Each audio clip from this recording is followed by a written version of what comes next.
Quello che più mi ha colpito, appena sono venuta a conoscenza del modello Grow, è l'idea dello sviluppo delle competenze sociali e civiche insieme alle competenze disciplinari, all'approfondimento disciplinare.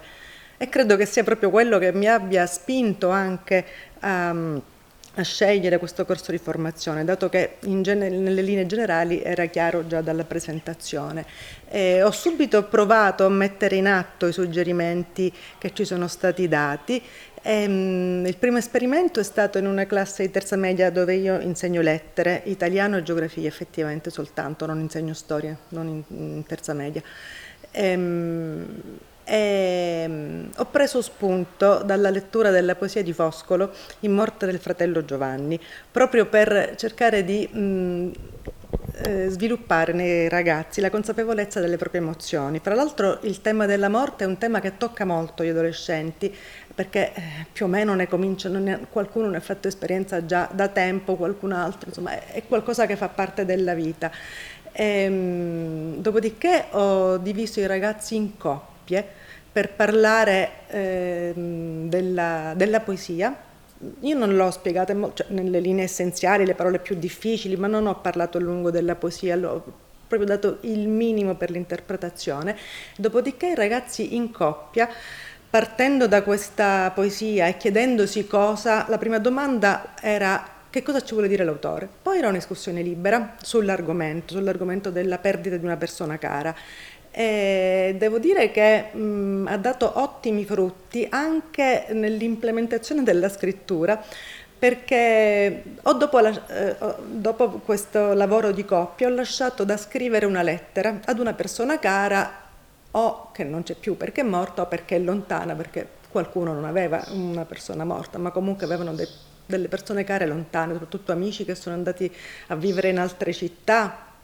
Però sono vivi per loro fortuna, e devo dire che ha avuto ottimi risultati. Penso che sia stato il testo migliore che i ragazzi hanno scritto, questa lettera in morte cioè dopo la lettura della poesia di Foscolo.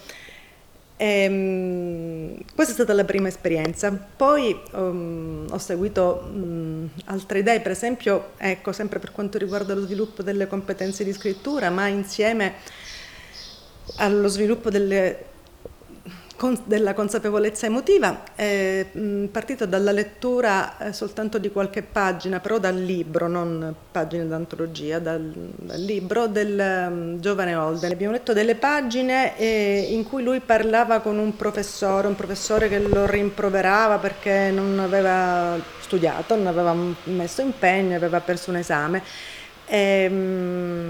Ovviamente la storia è raccontata dal ragazzo, da Holden. Io ho chiesto a loro di riscrivere questa storia, però dal punto di vista del professore, anzi sempre con un lavoro a coppie. Prima, come dire, drammatizzavano a coppie la scena, uno faceva il professore e l'altro Holden.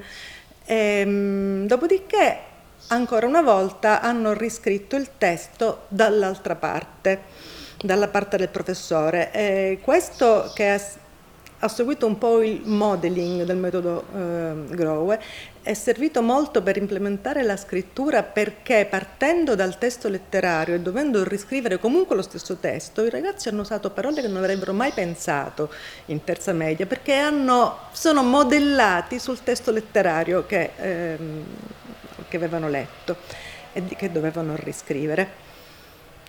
Per quanto riguarda in modo più specifico invece le competenze sociali, è stato molto importante, questo è riguardato come disciplina, se proprio dobbiamo rientrare, perché diciamo che è difficile, non c'è un vero confine fra una disciplina e l'altra, però era geografia questa volta. Dapprima abbiamo letto l'appello di 50, mi pare che fossero, fra scienziati, premi Nobel e vari, l'appello per risolvere i problemi del mondo. È un appello in cui, in modo molto semplice, questi uomini di cultura chiedono ai governi di tutto il mondo di smettere le spese per gli armamenti e destinare i soldi, che sarebbero parecchi, che si risparmiano, in parte per risolvere i propri problemi interni che ciascuno Stato ha, e per migliorare le condizioni economiche del paese stesso, e poi destinarne anche soltanto una piccola parte, mi pare che parlassero soltanto del 2% di ciò che si risparmia, a risolvere i problemi del mondo, che eravamo a dicembre, ancora non c'era stata la guerra in Ucraina, erano fondamentalmente legati ai cambiamenti climatici, alle migrazioni di necessità, non quelli che cambiano paese perché lo vogliono cambiare o perché hanno un lavoro migliore.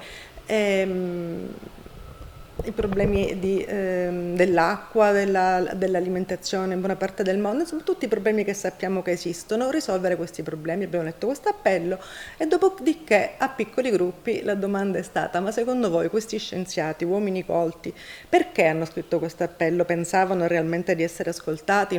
Cioè, pensavano che adesso tutti i governi dicevano: guarda, hanno ragione questi scienziati. Secondo voi perché hanno fatto questa cosa? E sempre qui hanno lavorato in piccoli gruppi di 4 persone.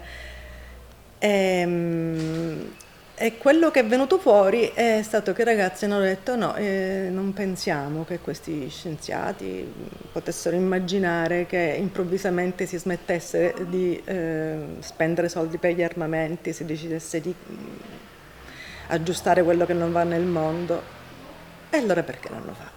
Perché l'hanno fatto? Le risposte sono state: perché comunque la pace, il benessere del pianeta interessa a tutti, e allora bisogna dire le cose, anche se sappiamo di non essere ascoltati. E dal punto di vista della responsabilità sociale, questo a 13 anni secondo me è un grande passo. E dopodiché, la seconda cosa, facciamo anche noi un appello al Consiglio d'Europa. E hanno scritto un appello al Consiglio d'Europa. Eravamo appunto a dicembre, c'era l'emergenza al confine fra Bielorussia e Polonia, dei migranti che erano lasciati lì in balia dell'inverno pesante di quei paesi. E sono venuti fuori dei bei testi, si sono chiariti i concetti di Stato, nazione, territorio, confine, popolo. Sono stati i ragazzi stessi a chiedersi: ma che cosa significa nazione, popolo, perché questo è un popolo che non può entrare dentro il confine, lo Stato e la nazione sono la stessa cosa. E loro stessi hanno cercato di approfondire questi concetti, poi ne abbiamo parlato in classe, li abbiamo chiariti. Immaginiamo che prima si sono interrogati sulle cose che già sapevano, perché più o meno questi sono concetti che a 13 anni in terza media hai sentito, ne hai parlato, ne hai discusso, ma effettivamente ne abbiamo chiarezza. Si è capito che la differenza fra nazione, popolo, Stato non era chiarissima per tutti. Speriamo che adesso lo sia diventata.